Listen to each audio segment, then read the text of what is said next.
Okay, so I'm back. Now let's discuss naman. We'll start with letter E. So, I have already discussed earlier yung tinatawag nating early departures. Okay, so let's now go with the abbreviations. We have your EDA, EDD, ETA, and ETD. So, these are very important abbreviations during check-in and during check-out. So, when you say EDA, estimated date of arrival, meaning the expected date when the guest will be arriving. For example, there is a set of guests that will be arriving at February 13, 2021. 2022, for example. February 13 will be the EDA of those guests that will be arriving on those dates in the hotel. So, ang tawag doon is EDA. Okay? For example naman, on the other hand, we have also your EDD or the estimated date of departure. This is the expected date when the guest is checking out or departing or leaving in the premises of the hotel. So, for example, there is a reservation date of February 13 to February 15. So, ang magiging EDD nun is February 15. Okay? So, meron tinatawag din naman na kung merong EDA at EDD, meron tinatawag na ETA and ETD. So, ETA is estimated time of arrival, and we have your ETD, estimated time of departure. So, we're talking about the time of arrival, kung kailan siya, anong oras siya mag-check-in, at time of departure, kung anong oras siya mag-check out. So, gaya na sinabi ko kanina, or with the previous discussion I had, we had your 12 to 12 or 12-12 standardized check-in, check-out hours, and then 1 to 1 or 12-1. Okay? So, depende kung anong oras siya darating or anong oras siya mag-check out. Yun ang ETA at ETD. And then I've already discussed your expected arrivals and expected departures even when it comes to your extended stay. So, just watch the previous video on the part 1 of the terminologies. Now, let's go with the facsimile machine or the fax. So, ano ba ibig sabihin ng fax? Siguro you have already experienced using or you saw already a certain fax machine or a facsimile machine. This is actually a certain telephone with a printer wherein once you want to transport a certain document without using a mail or a postal mail, you can use the telephone, tinatawag nating fax machine. So, this reproduces written documents from one area to another area. So, I wanted you to use a certain fax machine, but in this times of crisis, in this scenario, mahihirapan tayong gawin yan kasi maghanap pa kayo ng fax. But kung kudos sa mga nakakaalam gumamit, and then sa mga hindi nakakaalam, you can just browse some videos in the YouTube, and then you try to watch on how to use a fax machine.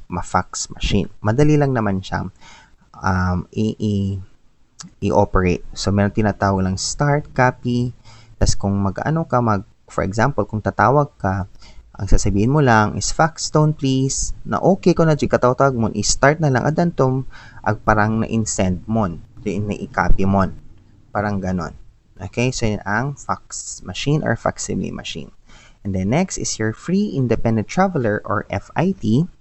So these are the customers who have independently arranged their travel personally, meaning without the help of any travel agency or without the help of any tour operator. They have made their own itinerary or made their own arrangement in different hotels and restaurants. So, tinatawag silang FIT or Free Independent Traveler, or they are also called as the Foreign Individual Tourist. Next term is your free of charge or FOC. So, ibig sabihin ng FOC or free of charge meaning there's no charge in your occupied room. So, this is being held or upheld, or this is being given to a certain individual who offers a certain agreement with the hotel. For example, ako, travel agent ako, and then I ask, the hotel asks 50 guests, and as a reward, they'll be giving me a free room. So yung tinatawag na yung kwartong yon na bibigay nila sa akin is free of charge. Pero when it comes to the add-ons, babayaran ko yung add-ons. Pero yung room lang hindi ko babayaran. So ang tawag doon is FOC or free of charge. Next is your full board. Ang full board naman, we're talking about the meals. Kung sinabing full board, it includes 3 meals, which starts with breakfast, lunch, and dinner. So this is an included charge to the tariff, or tinatang tariff is madidiscuss yan pagdating natin sa reservation or registration rather. Ang ibig sabihin tariff is yung room rate, okay, or room charge. Okay, yun ang full board. Basta sinabing full board, 3 pagkain sa isang araw or sa isang kwarto. Okay? Next is full house. Ang bisa ng full house naman, 100% occupancy, meaning all rooms are occupied, all rooms are already booked, all rooms are already reserved. Yun ang ibig sabihin ng full house. Punong-puno. Okay? Paano kung walang check-in? Ang tawag doon, ghost house. Char. Joke lang. Wali. Okay, next is your global distribution system. I've already discussed that one with our previous video in the terminologies part 1. We have also your group inclusive tour. Itong group inclusive tour naman, so this is in contrary with the FIT or the free individual tourist or foreign individual tourist or free individual traveler. Kabaliktaran nito. So say group inclusive tour, they are the ones who have asked help to a certain travel agency or a tour operator. So they have arranged a package tour. Okay, instead na sila yung maghahanap, sila yung individually or independently, personally nga maghahanap ng kanilang reservation sa hotel, sa restaurants, sa different activities sa locality or sa community, they'll be asking for the help of a certain travel agency. However, kung mapapansin nyo, meron tinatawag nating package tours. So, package tours will depend, the price of the package tour or the travel package will depend on the number of a certain group. The more groups, the more expensive. Okay? The more expensive. So, group, kung sinabing group, is minimum of 25. But of course, diba, kung sinabi natin more than one, that's a group. Okay, pero when it comes to group inclusive tour, it must encompass or it must consist of at least 25 guests or 25 travelers. Kung tinatawag natin group inclusive tour. Okay? Next is your guests. So guests are the customers or the clients of the hospitality industry, most specifically the hotels. Kung sa restaurant, ang tawag sa kanila ay customers, sa hotels, ang tawag sa kanila ay guests. So ano naman tawag sa mga magpapabook ng flight? So they are called what? They are called clients. So, saan nga sila tinatawag na travelers? No, because travelers can be a customer, a guest, or a client. Okay? So, that's the difference of the 3. So, guest is for the hotel, customers is for the restaurant and bar, and then clients is, we're talking about the travel and tour services. Okay, next is guest account. So, guest account, ito yung, for example, kung meron tinatawag tayong bill sa restaurant, may tinatawag din na yung guest account. So this is an individualized record of all financial transactions of a certain guest during his or her stay. So this is also called as your guest folio. So I'll be showing you a sample. So ayan. So this is a sample guest folio. So nandyan lahat ng financial transactions na ginawa niya. So it starts with the advance deposit. Meron siya mga add-ons like sleigh ride, long distance call, fax charges. Yan. Lahat yan is kina-consider natin na guest folio. It's the this you can see or you will be overseeing the financial transactions during the stay of your stay kung anong kinonsumo mo, kung anong ginamit mo, kung anong rinentahan mo, kung saan ka kwarto na nag-stay, lahat nakalagay dito, lahat na ika-inscribe or inscript dito sa guest folio. So, kumbaga, it's your receipt, for example, yung online receipt mo dun sa hotel. Okay, next naman, we have your guest profile. So, guest profile, or tinatawag natin guest history or guest history profile, these are the recorded, individualized, or personalized information or details of the guest during his or her stay. So, all these information or details are concealed with confidentiality and secrecy, meaning wala dapat nakakaalam sa labas. Kahit kabit man niya ng tatay mo, ng nanay mo, ng any blood relation mo, kung nagtatrabaho ka sa hotel, you must always follow what's the rule, which is the confidentiality of information and the secrecy of details of customer, guest details in the hotel. So, lahat ng may detalye, including the name, the address, the credit card number, account number, mga importanteng details ng isang guest doon sa hotel must be kept in secret or must be kept confidential. So, as a front desk officer soon, or a front desk clerk, even though you have a person, you know a person, or you are in relation with that person, you must always consider the rules. What you see, what you hear, what you know, leave it here. Ganon, huwag maging chismosa kung ayaw mong mawalan ng trabaho at mapanganga. Okay, next, let's go with your half board.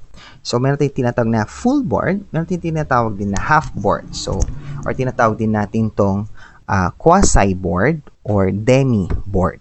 Quasi, spelled as Q-U-A-S-I, and demi, D-E-M-I.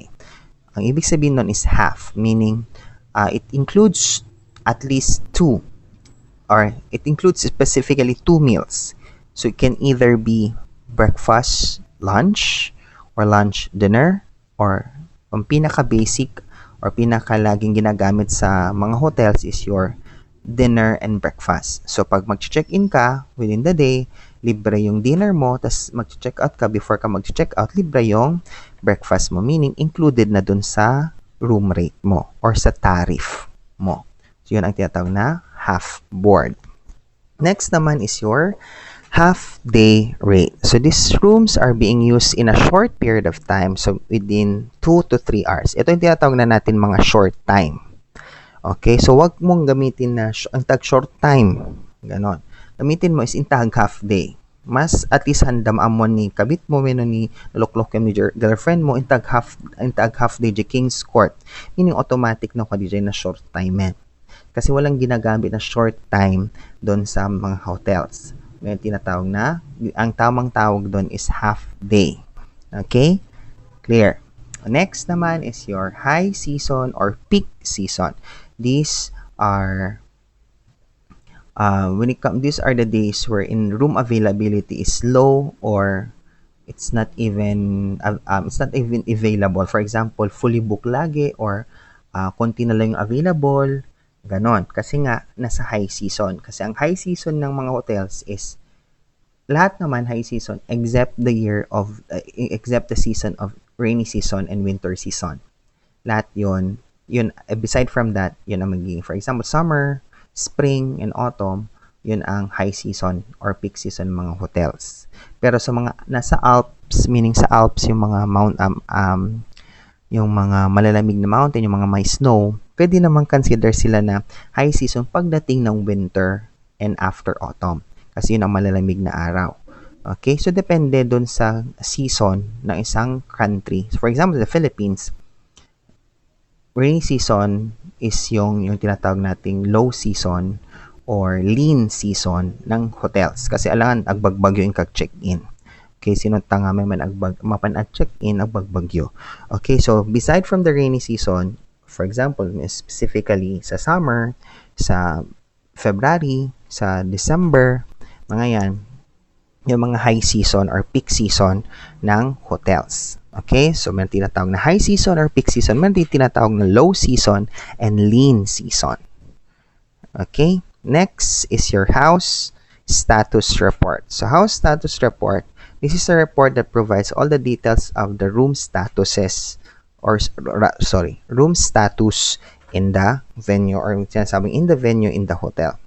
So, meaning lahat ng rooms, for example, from room 101 to room 1011, dapat meron kang listaan nun ng room status.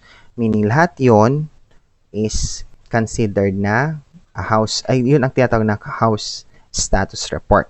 So, most important term we'll be considering here is your room status. So, I'll be showing you some of the room status that they are using. Ayan, medyo madami. Okay? So, baka maguluan kayo to. Nagpakwisak ton. Wow! Anamet. Kung na yun tuman kanya ako. Nakadadoman niririyon kanya ako. At least, I'm giving you discussion. At least, meron kayong idea or background on it. Baka hindi ka ako gaya ng ibang charot. Joke lang. Ayoko mag-name names. Okay.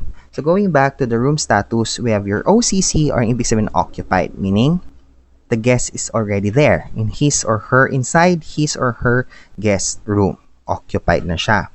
We have also your tinatawag na occupied clean, yung may naka-check-in pero nalinis. Kasi at some point, the housekeeping department are checking rooms. Kung malinis ba or madumi ba, kailangan maglinisin. They are asking. Merong protocol or merong procedure. Merong SOP ng mga housekeeping department doon. So, ang tinatawag nating room check. So, may tinatawag na occupied dirty or OD, ang ibig sabihin nun, may guest doon sa loob pero madumi yung kwarto. So, tatanungin ni housekeeping department kung they will ask their need for the cleaning or hindi.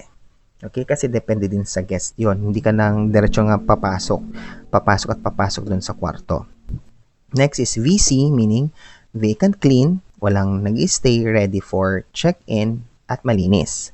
So, kung sinabi ng VR naman, vacant ready, may papunta na guest doon. So, you are preparing the room or the room is already prepared and ready for check-in. Yung ibig sabihin ng VR. VD naman, ito yung pag-check out the guest. Meaning, nag-check out the guest, tapos the kwarto na-vacate already and then marumi. So, it needs cleaning. Ang ibig sabihin nun is VD or vacant dirty. Yung tinatawag din naman na HU or house use, the room is being used by an employee of a certain hotel or a certain venue, yung sa hotel. So, empleyado, for example, sino naka-stay sa 202? Si Manager Loxin po. Ibig sabihin, naka-status yun na HU kasi naka-check-in doon isang empleyado ng hotel. Okay, next is your OOO and OOS. So, what does it mean by out? OOO, it means out of order. Sa OOS naman, out of service. So, what's the difference of these two? Kung sinabing out of order, the hotel room is not, is already blocked. Okay, meaning it's not saleable. Hindi siya pwedeng ibenta kasi nga, for example, sira yung faucet or water line or yung may open circuit doon sa loob or may sirang major at merong a certain tawag doon, a certain area that needs a big or a huge maintenance or repair, ibig sabihin ng out of order.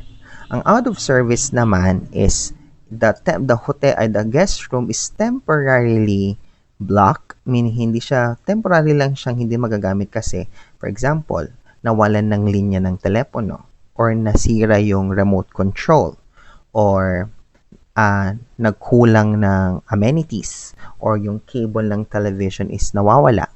Yun ang out of service. Pwede pang gamitin yung kwarto. Pwede pang ibenta. Temporary lang kasi aayusin lang siya. So, pag major a repair and maintenance, OOO. Pero kung minor, yung within the day or within hours lang, OOS yon. Okay? So, that's the difference of OOO and OOS. We have also your LO or tinatawag nating lock-out room, and DO, due-out room. Kung lock-out room, meaning, for example, Mr. A will be checking out on the 15th. O sa pagdating ng 15th, nag-check out na siya, pero hindi siya maka-check out kasi wala siyang pangbayad. So, ang gagawin doon, ila-lock out yung rooms, meaning hindi siya pwedeng lumabas until meron siyang pangbayad.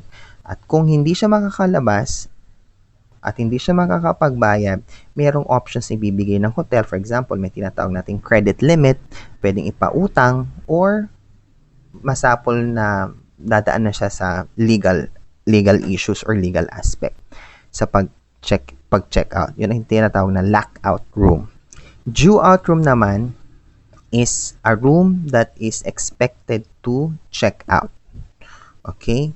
Yung in-expect mo na siyang mag-end yung stay niya within the day. Yun ang due-out room, meaning agre-ready ka nga dalusan. Okay, next is your NS or no-show. Ang no-show naman is a certain room status that we're talking about. A certain guest did not came up or did not show up or canceled a certain reservation. Yon, hindi siya nagpakita. Yung hinintay mo siya ng kay tagal-tagal pero in-expect mo siya ng kay tagal-tagal pero hindi siya nagpakita. Parang si crush mo lang, okay? I-reserve mo yung puso mo pero hindi siya nagpakita, nag-no-show siya, ouch. Okay? Charot lang. Next is your CI and CO, C/I and C/O. Ibig sabihin ng check-in and check-out. So, na-discuss ka na yan. You have also your BLC or BLK, BLC, or BLO. Ang ibig sabihin is block. So, maraming rason yan. So, the room is being blocked. Depende kung iba-block yung room kung OOO, iba-block yung room kung OOS, or iba-block yung room kung talagang hindi siya pwedeng ibenta, iba-block yung room pag walang pangbayad yung customer, ay yung guest, iba-block yung room kung nagpakamatay yung customer na may namatay yung guest doon sa loob, yun ibig sabihin ng block. Meaning, when you say block the room is not saleable or not, you will not be able to sell the room. Okay, next, SO or slept out. So, ang slept out naman is, for example, the guests have bought or rented the room but didn't sleep there. Gets nyo ba? For example, ako, nag-check-in ako pero natulog ako sa ibang lugar. Ang itawag doon sa status ng kwarto is SO. So, babayaran ko pa ba rin yung kwarto? Yes, part pa rin siya ng iyong charge kasi nga, nagbayad ka. Hindi ka lang natulog doon. Okay? May mga status na ganon. Next is your VO, V/or O/V, meaning unclear status. Hindi natin ma-predict or hindi natin ma-identify kung anong status yung room unless merong mangyayaring inspection or checking. Okay, doon sa kwarto. Next is DNCO or did not check out. So this is applicable to those who have had undergone extended stay. So, DNCO. DND naman, so this is very popular. Hinhang lang to sa doorknob sa labas ng door. Tapos may makikita yung DND, so meaning do not disturb. So, anyone, pati mga housekeeping department, hindi lang pwedeng i-disturb yung isang guest room pag may nakasampay na DND sign or do not disturb. Huwag ka nang mamilit kung sinabing DND, do not disturb. Okay? Next naman is kabaliktaran ng sign nito kasi dual face ito. Meaning kung sa isang side, DND sign, sa kabilang side, MUR sign, meaning make up room. Kung so merong nakalagay doon sa loob, sa labas ng doorknob na MUR sign, the housekeeping are assigned to make up the room or linisan ng konti or ayusin yung kwarto. So either nandun yung guest or wala si guest, basta meron nakahang na MUR, that is an SOP in checking the room and making the room cleaner. Okay? Next is LC and EC. So, na-discuss na natin to, yung late check-in and early check-in. Okay? HL, LL, and NL. So, this will be considered in your bell service because this talks about the luggage. So, Walang luggages, singular and plural term yan, luggage. So heavy luggage, meaning it includes three large or heavy luggage na isang guest. So for example, merong dumating si guest at meron siyang isang trolley bag, isang suitcase na malaki, at isang athletic bag na malaki. Tinatawag natin yung heavy luggage or marami siyang bagelya. Heavy luggage. Kung light luggage, nagdala lang siya ng backpack or a sling bag, backpack or a small suitcase or a small sinabi ko kanina, isang luggage. Basta yun. Okay? Mas maliliit lang na isa or dalawa na maliliit, yun ang tinatawag nating light luggage. Ang NL naman or no luggage, ito yung mga nakakatakot. Kasi syempre, sino namang guest sa isang hotel na mag-check-in na walang dalang gamit. So these are considered under sila ng scanty baggage procedure. So we'll be discussing the scanty baggage procedure on the check-in and check-in procedure doon sa reception. Doon ko na madidiscuss yon. Kasi mahirap for example, Alan, kaka-check-in ta hotel, ang dalang gamit mo, pagdigusan mo, pagsukata, di ba? So, meaning, merong hidden agenda na gagawin dun sa loob ng hotel. Okay? Then, lastly is your O-Q or room on queue, meaning, linilinisan pa yung kwarto. Kasi, for example, kung meron tinatawag na double turnover, kung sino ba yung double turnover, dual daw nga nag full house and the housekeeping was not able to meet the time or the deadline of cleaning the rooms, may tinatawag nating OQ, meaning the rooms are still being prepared or being cleaned for the guest check-in. So yung tinatawag nating room on queue. Okay? So, the next one is house. Let's go with the letter I's. So, malapit na tayong matapos. So, I'll be back for the letter I's. Okay? Bye!